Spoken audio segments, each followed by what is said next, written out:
Estudando a Bíblia.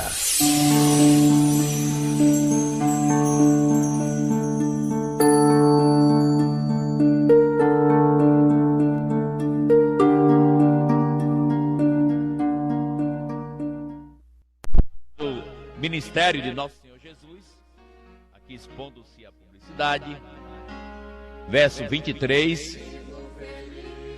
Percorria Jesus toda a Galileia, ensinando nas sinagogas. Mateus 4, 23 a 25, fala do ministério de Nosso Senhor Jesus, aqui expondo-se a publicidade, verso 23. Percorria Jesus toda a Galileia, ensinando nas sinagogas, pregando o evangelho do reino e curando toda sorte de doenças e enfermidades entre o povo. E a sua fama correu por toda a Síria. Trouxeram-lhe então todos os doentes, acometidos de várias enfermidades e tormentos, endemoniados, lunáticos e paralíticos, e ele os curou. E da Galiléia, Decápolis, Jerusalém, Judéia e da além do Jordão, numerosas multidões o seguiam.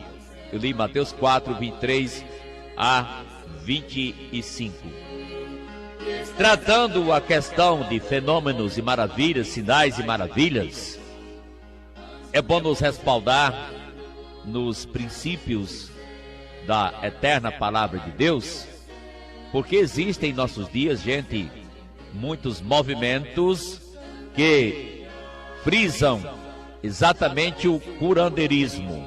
E por isso temos de ter uma compreensão da missão destes fenômenos segundo a eterna palavra de Deus. Jesus havia feito uma declaração em Mateus 9:35, que a seara, na verdade, é grande e os trabalhadores são poucos. E escolheu então os apóstolos 12 e deu-lhes autoridade para que fossem, curassem os enfermos, ressuscitassem mortos e fizessem exatamente conforme o texto lido nos apresentou. E as pessoas hoje lançam mão esse texto para reivindicar que os fenômenos, que os milagres, que os dons da era apostólica são para ser utilizados hoje. Não é isso que dizem? Parando para analisar, entendemos que essas pessoas e movimentos trazem para nossos dias os fenômenos e maravilhas do período testamentário, do início da igreja cristã, querendo trazer para os dias atuais. Concordaria com essas pessoas se eles verdadeiramente usassem a Bíblia na sua totalidade,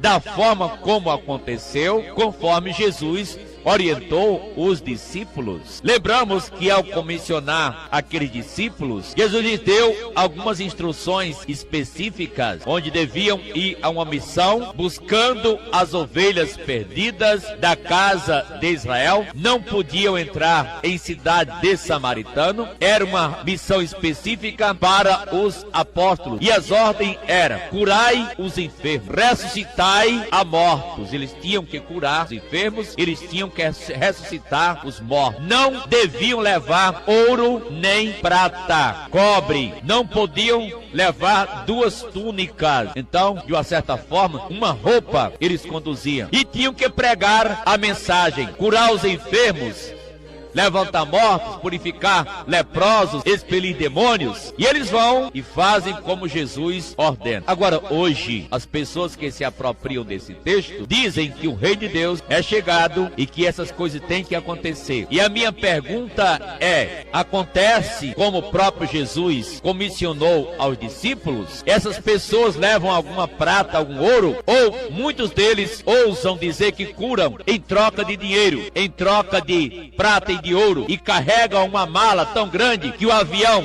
espanta o mundo todo, espanta o Brasil e chegam a ser questionados pela mídia. Será que é como Jesus Cristo ordenou? Não levem prata, não levem ouro, não levem nem sequer mais de uma roupa, uma túnica. Meus prezados ouvintes, aqui está apresentando o texto que Jesus deu aos apóstolos para algumas ações específicas que tinham também objetivos específicos e que temos de entender em sua totalidade. Lembramos que essas pessoas mostram que hoje é o evangelho da proclamação, de sinais, maravilhas, de poder. Agora, vamos usar como exemplo esse texto. Já vemos aí uma grande dificuldade para esse tipo de comportamento. Segundo lugar, Jesus disse que é para curar todos os doentes, de todas as moléstias, de todas as enfermidades. Epilepsia, os lunáticos, coxos, leprosos, tinham que desaparecer suas doenças ao se aproximar de Jesus ou desses discípulos. É o que acontecia. Mas muitas campanhas de hoje deixam as coisas a desejar, deixa pela metade.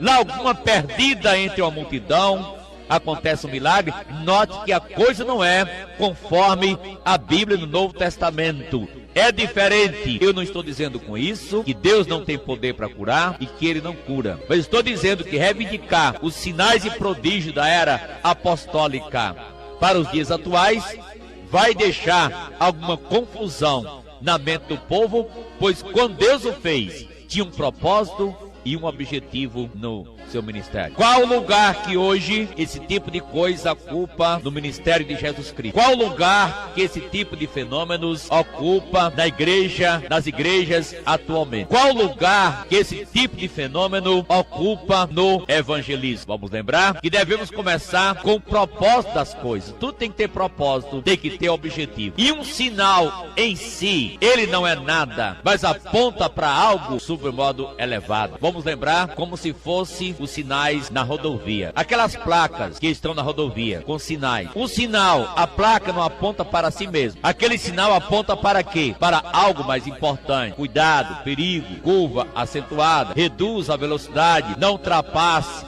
na dúvida, luz baixa, cruzar veículo. Quer dizer, um sinal daquele não é um objetivo em si, não aponta para si mesmo, mas para algo mais importante. Sinais da Bíblia não apontavam para si mesmo, mas apontava para alguém que é importante, para o que iria acontecer, apontava para os atos redentivos de Deus, apontava para o Senhor Jesus Cristo, que é aquele que veio para redimir a nossa alma. E muitos hoje estão focalizando esse tipo de movimento, mas nem sequer tem certeza de vida eterna, nem sequer tem certeza da garantia quanto ao futuro, quando deixar este mundo que ficará em breve. Note que o objetivo não é em si a cura, pois temos de entender que aqueles para quem Jesus multiplicou pães, teve que fazer de novo, e eles depois tinham que comprar pão e comer de novo, e finalmente todos eles já morreram. Bartimeu cego foi curado, mas já morreu. Lázaro foi ressuscitado, mas também já morreu, e assim por diante. Não foi para estabelecer uma vida temporária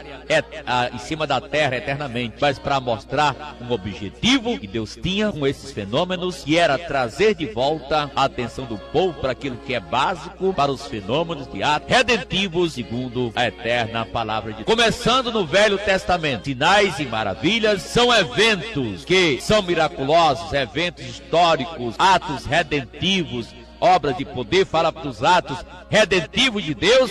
Isso está claro na mensagem do Salmo 135. Salmo de número 135. Nosso propósito, gente, é abrir a Bíblia e ver o que Deus fala sobre estes assuntos, sobre essas coisas. Salmo 135, versículo 6 até o 11, a gente lê: tudo quanto aprove o Senhor fez, céus e na terra, no mar e em todos os abismos. Faz subir as nuvens dos confins da terra, faz os relâmpagos para a chuva, faz sair o vento dos seus reservatórios. Foi ele quem feriu os primogênitos no Egito, tanto dos homens como dos animais, das alimárias. Quem no meio de ti, ó Egito, operou sinais e prodígios contra Faraó e todos os seus servos. Quem feriu muitas nações e tirou a vida a poderosos reis, a Seom, rei dos amorreus, e a Og, rei de Bazã, e a todos os reinos de Canaã, cujas terras deu em herança a Israel, seu povo. Verso 6 a 12 a gente leu, e veja, Deus estava chamando a atenção, especialmente aqui no versículo número 9. Quem no meio de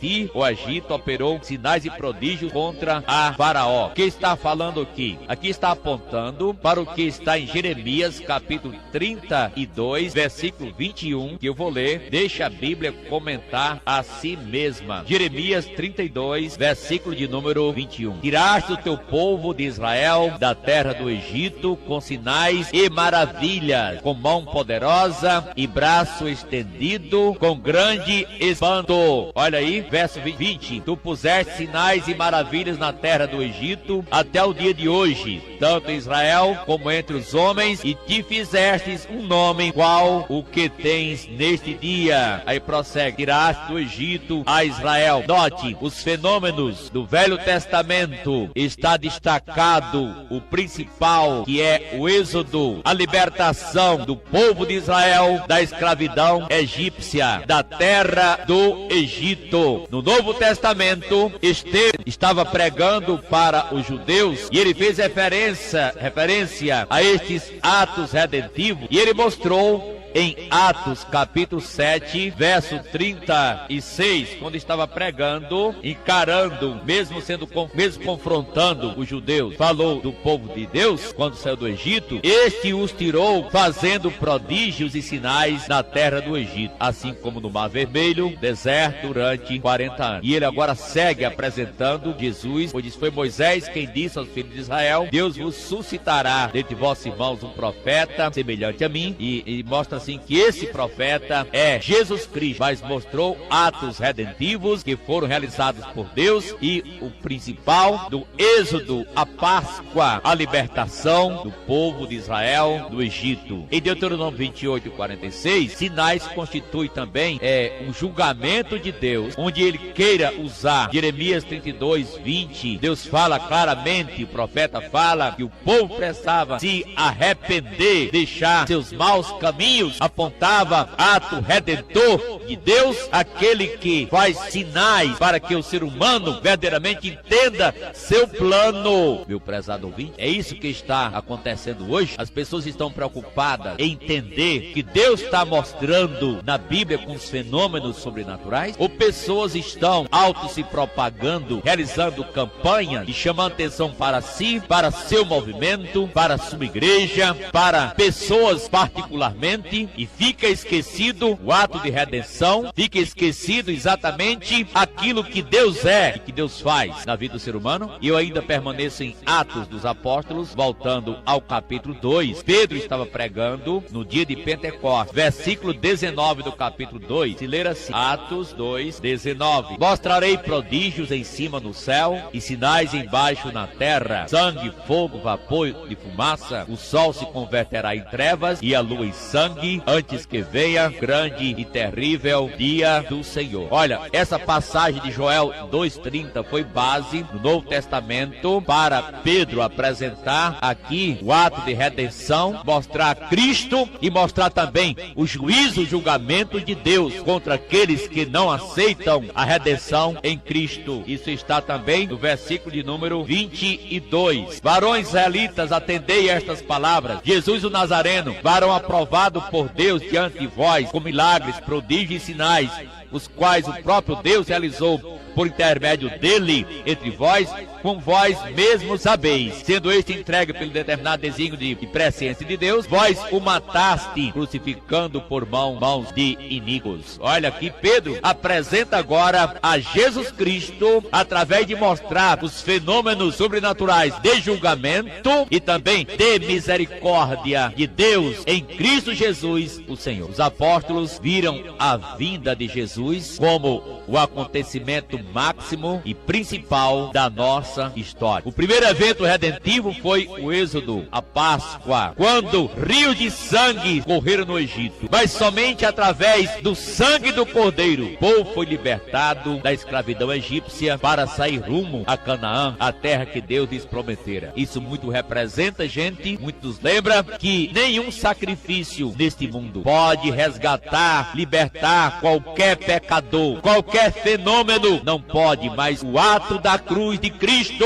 o que ele fez no Calvário por nós, quando deu a sua vida. E ali Deus deu alguns sinais externos na hora. A terra tremeu, o sol escureceu, não deu a sua luz, rochas se fenderam, sepulcros se abriram, mortos ressuscitaram. Estes fenômenos do ato redentivo de Deus na cruz do Calvário, ninguém pode fugir. Jesus havia orado a Deus no Getsemane: Pai, se possível, passe de mim este cálice sem que eu beba, todavia seja feita a tua vontade. Por 3 vezes Cristo havia orado e Deus silenciou como resposta. Ele teve de enfrentar a cruz, o sofrimento, a agonia eterna, a separação, quando chegou a clamar em plena escuridão, densas trevas: Deus meu, por que me desamparar? E o sinal, o fenômeno, quando Jesus entrega o Espírito: Pai, nas tuas mãos entrego o meu Espírito. Um fenômeno, véu do templo rasgou-se de alto a baixo. Aquele véu de uma espessura de 10 a 15 centímetros, diz que 2 bois puxando em direções contrárias não podiam rasgar aquele véu do templo, e que ele fazia divisão, o local que o povo estava, para até o Santo dos Santos, onde somente o sumo sacerdote podia entrar. E agora, na morte de Jesus, ele se partiu de alto a baixo. Não foi nem de baixo para cima, mas foi de alto a baixo. É um fenômeno redentivo, é mostrando que agora o caminho está aberto. O pecador pode entrar. Esta mensagem da cruz é a mensagem de vida eterna, que o homem tem que crer para ser salvo, para ser purificado, só pela cruz de Cristo. Ah, quantas pessoas vivem pensando que por fazer algo em suas próprias vidas vão conseguir salvação, vão conseguir perdão só por fazer algo. Uns pensam que ao fazer uma boa obra pode salvar, outro pensa que ao fazer fenômeno, a realizar um milagre pode salvar. Meu prezado ouvinte, Paulo disse: ainda que eu distribua toda a minha fortuna, dê todos os meus bens e meu próprio corpo para ser queimado, se não tiver caridade, nada. A caridade não é simplesmente dar uma coisa. O amor verdadeiro é conhecer o que Cristo fez na cruz do Calvário, é receber o dom da vida eterna, que custou sangue, o sofrimento, a morte do eterno Filho de Deus. E agora, aprovado com prodígios e sinais, fenômenos sobrenaturais, Jesus é mostrado na Bíblia. Ele é Deus, Ele é santo, Ele é poderoso. O Evangelho fala dele, da sua morte, sepultamento e ressurreição. Pediram a Jesus o sinal. Ele declarou: uma geração má e adúltera pede sinal, mas nenhum lhe será dado, senão de Jonas. Como ele esteve 3 dias e 3 noites no ventre do grande peixe, assim estará o Filho do Homem 3 dias e 3 noites no coração da terra. Com isso, Jesus não está querendo que você se apoie nos meros sinais presentes de agora, mas no ato redentor da cruz, na morte, no sepultamento e na ressurreição dele. Um sinal seria dado, disse Jesus em Mateus 12, 39 a 40, o sinal de Jonas, a ressurreição de Jesus Cristo, que constitui o Evangelho. Cristo morreu pelos nossos pecados, foi sepultado e ressuscitou ao 3º dia, segundo as... Hoje qualquer pecador pode chegar, está aprovado pelos milagres. João apóstolo até chegou a dizer que o que Cristo fez foi para mostrar quem ele é, e os milagres foram para apresentar quem faz. Jesus, não a mim nem a você, nem sua igreja nem a minha, mas mostrar Cristo Jesus. E eles tinham um propósito, sinais no Velho e Novo Testamento, trazer o povo para aquilo que é básico. E qual a mensagem que devemos deixar para a próxima geração? Você faz algum fenômeno hoje, aparentemente, lembre, o que a próxima geração vai se apoiar em quê? Você precisa se apoiar no que Jesus já fez, que dura para sempre, eternamente. O Evangelho está apresentando em linhas muito claras a todos nós que devemos crer em nosso Senhor Jesus, no que por ele foi realizado, e aí estaremos seguros na obra da... Amém? A voz do Evangelho chega